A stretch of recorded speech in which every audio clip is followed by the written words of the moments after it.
Falcon Cove, I'm Nicole Pineros with the Falcon News Network, and it's time for this week's episode of our weekly news show. Now on over to Sebastian with info on Falcon's very own Science Bowl Club.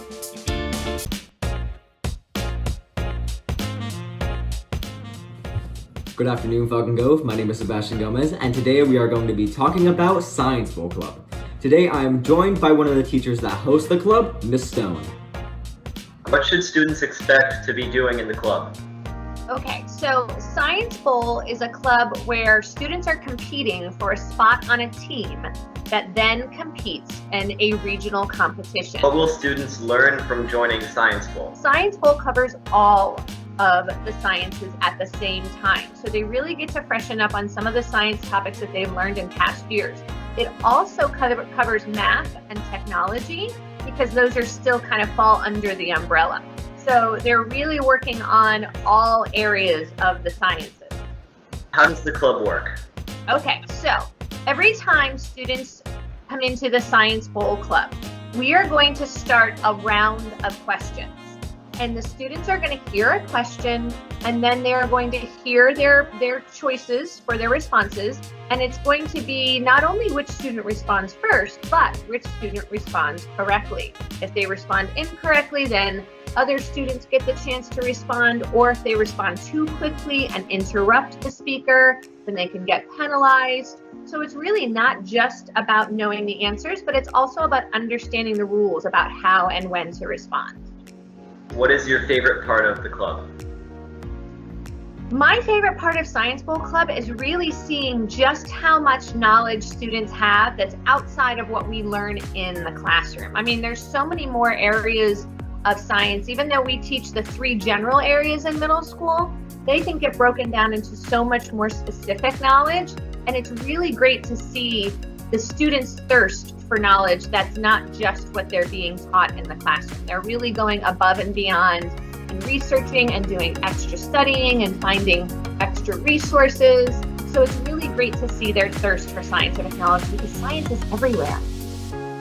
Are you interested in science and like competition? Then Science Bowl Club is for you. We are looking for students who will practice weekly in order to earn a chance to participate in a regional competition in March. We will meet every Tuesday morning from 8:30 to 9:15, starting on October 20th, on Teams and in room 241 if you are on campus. You can email Miss Stone or Miss Dietz with any questions.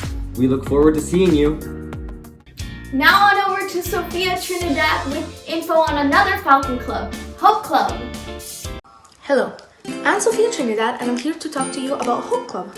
HOPE stands for Helping Overcome Problems Effectively, and it's a safe place for you to talk about whatever troubles you. For example, if you have any issues at home, you have a lot of stress and anxiety because of school or COVID, anything you really need to talk about it, and they'll listen to you. That's what they're here for. There's a lot of people who have gotten the support they needed from their peers in Hope Club.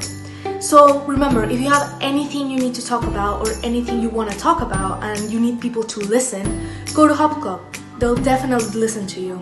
And they meet with Miss Annis every day from 5:30 to 4. You can join through Remind.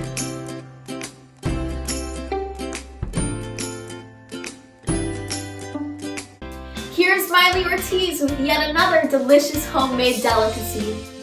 Hey guys, welcome back. Today we're going to be making Nutella brownie with just 3 ingredients. First, you need 1/4 cup of Nutella, and you're going to put it into a bowl.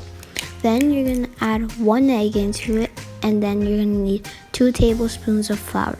Then mix it up all well until you see the brownie consistency. After you're all done mixing it up, grab a separate bowl and spray some butter on it so it won't get stuck, and pour in your mixture. After you pour in your mixture, you're going to need to microwave it for 45 seconds. After it's on microwave, you can tell because it should be gooey in the center, and you're done. Enjoy! Falcon News Network, I'm Miley Ortiz. Thank you. Here's Manuel with some of our Falcon Cove teachers explaining why they love online learning. Great, thanks. My name is Noor Monasterio for FNN, and I'm about to pass it over to Miss Stanley, Mr. Crystal, and Miss Malone, who are going to be telling us 2 reasons why they love online learning. Good morning, scientists. I am so excited for our lab activity today, but before we begin, 2 reasons why I love virtual learning. First is when we go back to school, we're going to be wearing the masks, so we won't be able to see anyone smile. And I really love seeing my students' smiles. The second reason is to have my very own bathroom in my classroom. e-learning has made that dream become a reality. On to the next class. 2 reasons why I love online school. I do feel more productive throughout the day, like answering emails, replying back to students, parents, things like that. Another reason why I love online school is because I don't have to see any of the kids. Yeah, that's definitely the 2 reasons why I love online school. I love e-learning. One, because I get to take my dog BB to school with me. And the second is I love getting out of school at 3:15. I feel it gives myself and the students more time for them to complete their homework and also allows me extra time to more prepare for them. Great! For FNN News, I'm Anonymous Ariel. Halloween is this Saturday, and as you can see, I'm already getting into the mood. But have you ever wondered why we disguise ourselves in costumes and ask for candy in the first place? Here's Bella with the history of Halloween. Good morning, Falcon Cove. I'm Bella Castellino here with the history of Halloween.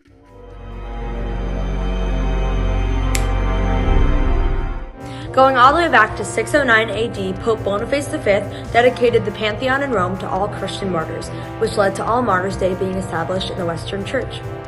Pope Gregory III then expanded All Martyrs' Day to All Saints' Day and moved the celebration from May 13th to November 1st. This date change is thought to relate to the fact that Easter was pretty close to the original All Saints' Day date, another big holiday in Christian beliefs. Then, as the holidays spread throughout Europe, the Christian traditions merged holidays with some of the Celtic traditions to create All Souls' Day on November 2nd to honor the dead. All Souls' Day was celebrated by dressing up as angels, devils, and saints, as well as having bonfires and parades. All Saints' Day was also called All Hallows, or Hallowmas, and the night before All Hallows was called All Hallows' Eve, which then turns into what we know now as Halloween. In the middle of the 19th century, Halloween was more popular in America, but wasn't celebrated everywhere. Yet.